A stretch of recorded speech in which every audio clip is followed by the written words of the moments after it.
शंखनाद में आपका स्वागत है। आपका घर अगर एकजुट है, घर में सब एक साथ हैं, तो आप बड़ी से बड़ी चुनौती का सामना कर सकते हैं, बाहरी प्रतिद्वंदी को उससे जीत हासिल कर सकते हैं। लेकिन अगर घर बिखरा है और घर में टूट फूट है, तो फिर आपकी हार लगभग तय होती है। और हरियाणा में कांग्रेस के साथ कुछ ऐसी ही स्थिति बन रही है। हरियाणा में कांग्रेस बहुमत पाने का, सरकार बनाने का, भाजपा को चुनौती देने का दावा कर रही है, लेकिन कांग्रेस को ही पार्टी के अंदर इतनी चुनौती मिल रही है कि वो बाहर के प्रत्याशी से तो क्या लड़े, पहले अपने अंदर के ही पार्टी के प्रत्याशियों से, निर्दलियों से उसको निपटना पड़ रहा है। कांग्रेस इस वक्त दो चुनौतियों से गुजर रही है पार्टी के अंदर। एक चुनौती जो कि कुमारी शैलजा के नाराज होने से पनपी है, और दूसरी जो कांग्रेस में बागी है, जो चुनाव के अंत तक, मतदान के अंत तक माने नहीं, जो रोज कांग्रेस के ही प्रत्याशियों के खिलाफ प्रचार कर रहे हैं। कोई जो है निर्दलीय उम्मीदवार बनकर उतरा हुआ है और कांग्रेस का वोट काटने में जुटा हुआ है, और कांग्रेस से इतनी परेशान है, इतनी उसके लिए दिक्कत बढ़ गई है कांग्रेस के लिए, मनाने के बावजूद भी कई प्रत्याशी, कई नेता नहीं माने हैं कि अब कांग्रेस को करीब 13 नेताओं को पार्टी से बाहर निकालना पड़ा। कांग्रेस ने 13 नेताओं को 6 साल के लिए पार्टी से बाहर निकाल दिया है और अब तक करीब 16 नेताओं को पार्टी से बाहर निकाल चुकी है। और वजह वही है कि इन्होंने पार्टी विरोधी गतिविधियां की हैं, और इनमें से 8 नेता ऐसे हैं जो निर्दलीय खड़े हैं और कांग्रेस के प्रत्याशियों के लिए मुश्किल बन गए हैं। नामांकन के समय बहुत कोशिश की गई थी, हुड्डा ने, जूनियर हुड्डा, सीनियर हुड्डा, इन्होंने कोशिश की थी कि जो निर्दलीय खड़े हुए हैं, पार्टी के बागी नेता, उनसे टिकट वापस कराया जाए, उनको मनाया जाए। कुछ नेता माने भी, ऐसा नहीं है। जो बागी हुए थे, जो टिकट न मिलने से नाराज हुए थे, ये दूसरी वजहों से नाराज थे, उनमें से कुछ को मनाया भी गया। लेकिन आप समझिए कि अंत तक अब जब 16 को निकालना पड़ा है, कि 16 ऐसे पार्टी के नेता हैं जिनको निकालना पड़ा है, यानी कि उनसे बिल्कुल भी बात नहीं बनी, उनके लिए अब ये सबसे सख्त कदम होता है किसी पार्टी के लिए, 6 साल के लिए नेता को निकाल देना। अंतिम कार्रवाई यही होती है, और ये कर दी गई है। इसका मतलब वो 16 लोग नहीं माने, और 8 कॉन्स्टिट्यूंसी तो फंसी ही हुई है जिसमें वो निर्दलीय बनकर खड़े हुए हैं और कांग्रेस के खिलाफ ही हैं। अब कांग्रेस, इनके लिए बीजेपी से तो उसे लड़ना ही है इन सीटों पर, लेकिन साथ में इन निर्दलियों से भी लड़ना है, बागियों से भी लड़ना है, जिन लोगों ने तय कर रखा है कि कांग्रेस को हराना ही है। या तो वो अपने लिए वोट मांगेंगे या फिर वोट कन्वर्ट करेंगे, यानी कि दूसरे प्रत्याशी की तरफ। वो इतने नाराज हैं कि मनाने के बावजूद भी अंत तक नहीं माने हैं, और उन्होंने ये तय कर लिया है, अब तो वो पार्टी से भी निकल गए, अब ये तय कर लिया है कि कांग्रेस को जिस सीट पर वो लोग हैं वहां से उन्होंने हराना है।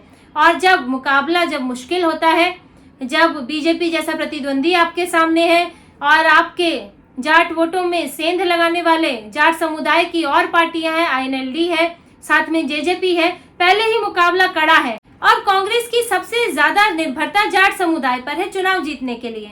अगर इसी वोट में, इन्हीं इलाकों में अगर सेंध लगती है INLD से, जेजेपी से, निर्दलियों से, तो कांग्रेस के लिए बड़ी मुसीबत बन सकती है। उसका जीतने का सपना अधूरा रह सकता है। हुड्डा मुख्यमंत्री बनने की जो ख्वाब देख रहे हैं, वो ख्वाब बीच में ही टूट सकता है।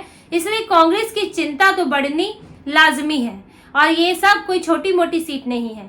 जैसे कि एक निर्दलीय है चित्रा सरवारा, जो कि अंबाला कैंट सीट से खड़ी हुई है। वो टिकट चाहती थी, उन्हें नहीं मिला, वो निर्दलीय बन गई और कांग्रेस उन्हें मना भी नहीं पाई। अब ये सीट अनिल विज की सीट है, अब बीजेपी के बड़े नेता हैं, मंत्री हैं, उनकी सीट है। अब इस सीट पर अगर वो लंबे समय से चुनाव जीत रहे हैं, और पिछली बार भी ये जो चित्रा सरवारा है वो निर्दलीय लड़ी थी, कांग्रेस से नाराजगी चल रही थी, इससे कांग्रेस के कैंडिडेट को तो नुकसान हुआ, अनिल विज जीत गए। और इस बार भी ये हो सकता है कि अनिल विज की जीत में चित्रा सरवारा की कोई भूमिका हो जाए। तो ऐसी कई सीटें हैं जिनका कांग्रेस को नुकसान हो सकता है, जिसमें निर्दलीय पूरी तरह जुटे हुए हैं कि कांग्रेस को नुकसान पहुंचाया ही जाए। इसीलिए ये फैसला लेते हुए बागियों को पार्टी से निकाला गया है, और 1 साल 2 साल के लिए नहीं, 6 साल के लिए एंटी पार्टी एक्टिविटीज का उन पर आरोप लगा है। और देखिए, कांग्रेस के लिए दोहरी मुसीबत ये भी है कि उसके जाट वोटों पर जो निर्भरता है वो अब और ज्यादा बढ़ गई है, क्योंकि कांग्रेस में जो दलित वोटों के साथ जो कांग्रेस एक समीकरण बनाने जा रही थी, जाट प्लस दलित समुदाय से वो अपनी वहां पैठ बनाने की, अपना प्रभाव डालने की कोशिश कर रही थी। अब उसको झटका लग गया है, और वो झटका लगा है कुमारी शैलजा की वजह से। क्योंकि कुमारी शैलजा लंबे समय से नाराज है ही, उन्होंने तो चुनाव प्रचार बंद कर दिया, और ये अपने पार्टी कार्यकर्ताओं के साथ, सपोर्टर्स के साथ मिलकर कुमारी शैलजा ने तय कर लिया है कि किसी को भी जिताएं लेकिन हुड्डा को न जिताएं। अब कांग्रेस जो है शैलजा को मनाने की कोशिश में तो लगी है, एक रैली करा ली, मंच पर साथ बुला लिया राहुल गांधी के साथ, लेकिन क्या उससे शैलजा की नाराजगी दूर हो गई? क्योंकि हरियाणा में कई इलाकों में तो हुड्डा ही मुख्यमंत्री बने हुए हैं, मुख्यमंत्री उम्मीदवार बने हुए हैं। अब की बार हुड्डा सरकार चल रहा है, और ये शैलजा को पता है कि हुड्डा की तरफ राहुल गांधी का जो है वो उनका झुकाव है, दीपेंद्र हुड्डा से तो दोस्ती है। तो ऐसे में शैलजा के लिए तो बहुत ज्यादा चांस नहीं है। हाँ, उन्हें वोट बटोरने की मशीन जरूर समझा जा रहा है। तो शैलजा इसीलिए वो नामांकन के बाद प्रचार नहीं कर रही थी, हुड्डा वाली किसी सीट पर नहीं गई है, उनकी पसंद के उम्मीदवार भी बहुत कम है, 8-10 उम्मीदवार हैं।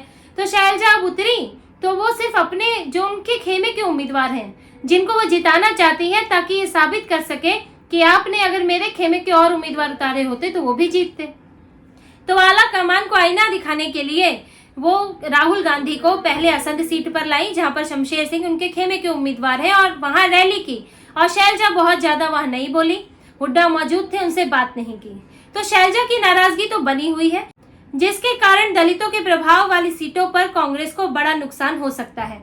अब देखिए, एक तरफ अंदरूनी तौर पर जो इनके पार्टी के नेता जो पूर्व विधायक रह चुके हैं, जो टिकट के दावेदार भी हैं, वो सब नाराज चल रहे हैं, और दूसरी तरफ कुमारी शैलजा, जिन्होंने लगभग ये बात अपने समर्थकों तक पहुंचा दी है कि उन्हें सिर्फ अपने खेमे वाली सीटों पर काम करना है, मेहनत करनी है, हुड्डा की सीटों पर वो नहीं जाने वाली है, ना ही वहां समर्थन की बात की है। और इस कुमारी शैलजा के खिलाफ जो आपत्तिजनक टिप्पणी की गई, जो उनकी नाराजगी उन्होंने जाहिर की, उससे एक बड़ा संदेश गया है, जिसका दलित सीटों पर तो असर होगा ही। और करीब 17 आरक्षित सीटें हैं, और करीब 34 ऐसी सीटें हैं जिनका प्रभाव पड़ सकते, इन पर दलित वोट मायने रखते हैं। तो कांग्रेस के लिए अब ये बड़ी मुश्किल हो गई है, और इसी कलह से ध्यान हटाने के लिए राहुल गांधी, प्रियंका गांधी को अब हरियाणा में पूरी तरह से उतारा जा रहा है। जो प्रियंका गांधी गायब थी, इतने दिनों से हरियाणा में चुनाव की घोषणा होने के बाद एक रैली तक नहीं की, वो आज वोटिंग से 4 दिन पहले यहाँ हरियाणा में रैली करने वाली है। अब राहुल गांधी एक रथ यात्रा ही निकालने वाले हैं 30 तारीख से लेकर 3 तारीख तक, उसमें भी प्रियंका गांधी आएंगी। ये सब क्यों किया जा रहा है अचानक से? क्योंकि ये ध्यान हटाने की कोशिश है, जो इस वक्त कलह चल रही है, टकराव चल रहा है, ताकि कांग्रेसी कुछ एकजुट हो सके, अंदरूनी लड़ाई से थोड़ा ऊपर उठ सके। लेकिन देखिए, जो अंदर अब भरा है वो तो भरा है, इतनी जल्दी नहीं निकलता। राहुल गांधी, सोनिया गांधी और प्रियंका गांधी के चेहरे देखकर नहीं निकलने वाला है, क्योंकि इन चीजों को सुलझाने में उन्होंने कोई योगदान नहीं दिया। कुमारी शैलजा के मामले में सोनिया गांधी से वो मिली, लेकिन कोई उन्होंने कुछ हल नहीं निकाला। आखिरी में हुड्डा के पक्ष में ही सारी चीजें हुई। कुमारी शैलजा चुनाव नहीं लड़ पाई, उनके पसंद के उम्मीदवार नहीं खड़े किए गए, हुड्डा के करीब 72 उम्मीदवार खड़े किए गए। तो इनके आने से शैलजा पर असर नहीं पड़ेगा, शैलजा पर असर नहीं पड़ेगा तो उनके समर्थकों पर नहीं पड़ेगा, जो बागी हैं उन पर कोई असर नहीं पड़ेगा, क्योंकि पार्टी से तो निकल ही चुके। आप देखिए, जो 90 सीटें हैं उसके लिए करीब 2600 आवेदन आए थे, कि कितना बड़ा, अब ये जो कांग्रेस से जो अंदर के ही लोग नाराज हैं, वो कितनी बड़ी नाराजगी है। 90 सीटों के लिए 2600 आवेदन आए थे, और अगर मीडिया रिपोर्ट्स की माने तो एक आवेदन के लिए 20,000 रुपए दिए गए थे, यानी कि एक फीस के तौर पर इसको कह सकते हैं कि ये एक नियम के तहत ही दिए गए थे, लेकिन 20,000 करीब रुपए दिए गए थे। और एक सीट के लिए अब कितने उम्मीदवार हैं? 90 सीटों पर 2600 उम्मीदवार, सिर्फ उसमें से 90 को टिकट मिला। अब इसमें से कई बागी हैं, कई शांत हो गए, कुछ बाद के लिए मान गए, लेकिन अब भी करीब समझिए कि 24 सीटों पर, ये तो 16 को तो निकाल ही चुके हैं, लेकिन जो लोग माने नहीं है, करीब करीब ऐसी 24 सीटें हैं जिन पर कांग्रेस को नुकसान हो सकता है। कुछ पूरी तरह से तो पार्टी विरोधी गतिविधि में नहीं लगे हैं, लेकिन जैसे कि रिपोर्ट्स हैं कि वो कांग्रेस के लिए भी प्रचार नहीं कर रहे हैं। अब वो शांत हैं, वो कांग्रेस के लिए भी वोट नहीं मांग रहे हैं। अगर किसी और को टिकट दिया गया है तो जो संगठन का जो दूसरा आदमी होता है, उसके भी लोग होते हैं, तो वो शांत होकर बैठ गया है। और करीब करीब ऐसी 24 सीटों पर कांग्रेस को नुकसान हो सकता है। तो कांग्रेस के लिए बाहरी चुनौतियां तो हैं ही, जो बीजेपी से चुनौती मिल रही है, जेजेपी, एनएलडी, आम आदमी पार्टी से चुनौती मिल रही है, उसके साथ साथ सबसे बड़ी जो है घर का झगड़ा, घर का झगड़ा जब तक नहीं निपटेगा तो आप बाहर मजबूती से नहीं लड़ सकते। और कांग्रेस इस वक्त घर का झगड़ा ही नहीं निपटा पा रही है। चुनाव से कुछ दिनों पहले लोग बाहर करने पड़ रहे हैं, कुमारी शैलजा के सामने गिड़गिड़ाना पड़ रहा है, और हुड्डा वो तक अंत में आके कुमारी शैलजा को मनाने की कोशिश कर रहे हैं जो अभी तक सीना तान के लड़ाई कर रहे थे, कुमारी शैलजा के सामने खड़े हुए थे। तो कांग्रेस की हालत का अंदाजा लग सकता है।